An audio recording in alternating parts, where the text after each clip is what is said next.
అసలు నీకు సబ్జెక్ట్ ఉన్నదా? సబ్జెక్ట్ లేదు, ఏమీ లేదు, అంత డొల్లా.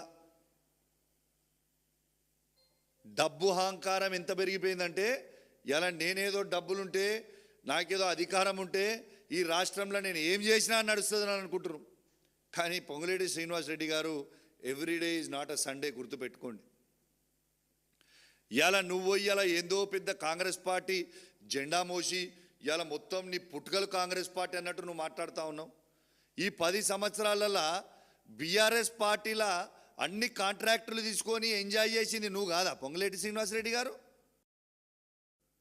ఇదే కేసీఆర్ గారి కేటీఆర్ గారి కాలు మొక్కింది నువ్వు కాదా పొంగులేటి శ్రీనివాసరెడ్డి గారు? ఇలా కేసీఆర్ గారి కేటీఆర్ గారి కాలు మొక్కింది నువ్వా కాదా?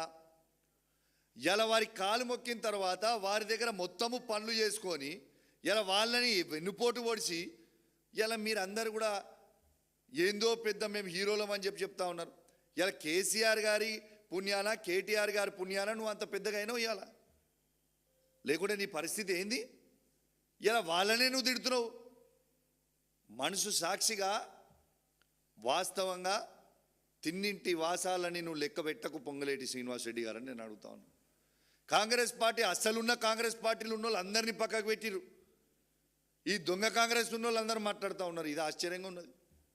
అసలున్న కాంగ్రెస్ వాళ్ళు ఉత్తమ్ కుమార్ రెడ్డి గారు, శ్రీధర్ బాబు గారు, పొన్నం ప్రభాకర్ గారు, దామోదర్ రాజ్ నరసింహ గారు, కోమటిరెడ్డి వెంకటరెడ్డి గారు, కోమటిరెడ్డి రాజగోపాల్ రెడ్డి గారు, ఎవరైతే అందరూ జెండాలు మోచిరో వాళ్ళందరినీ పక్కకు పెట్టిరు.